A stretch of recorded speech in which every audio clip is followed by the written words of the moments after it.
তোমার কি নাম বলো? জাহিন। জাহিন, তোমার কি সমস্যা ছিল? চুলকানি। কেমন চুলকানি ছিল বলো? বেশি। বলো, এই হচ্ছে জাহিনের মা। তোমার বাচ্চার কি রকম চুলকানি ছিল একটু বর্ণনা দাও।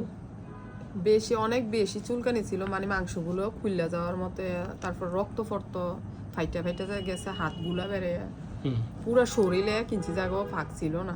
1 ইঞ্চি না, 1 জারা পরিমাণ মানে জায়গা? একটুও না। হ্যাঁ, তুমি ইঞ্চি বলছো যে মনে হয় যেন ইঞ্চি। না না না না, একটুও না।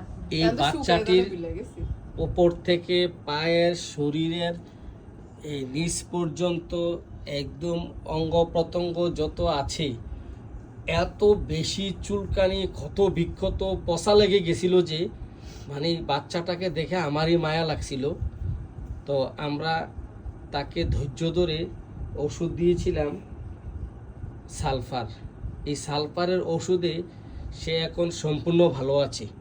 শুধু এখন হালকা কিছু দাগ আছে, দাগগুলোই আছে জাস্ট।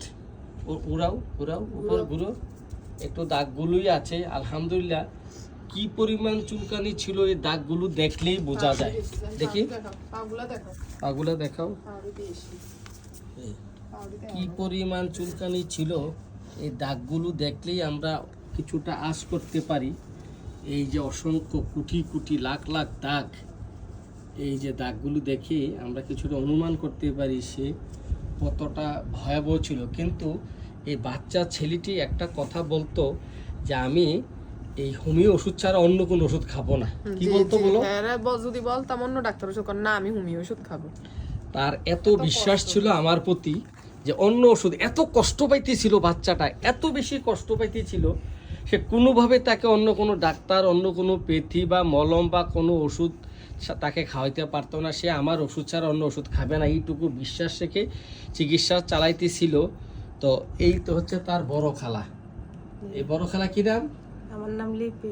লিপি। লিপির ছেলে কোথায় থাকে? জাপান থাকে। জাপান থেকে। সেও তো রুগী। জি, আপনার জাপানে ওষুধ পাঠানো হয়েছে নাকি? জি।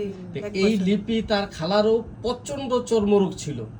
আলহামদুলিল্লাহ এখন ভালো আছে। জি, পুরো আলহামদুলিল্লাহ। শরীরে কেমন ছিল তোমার?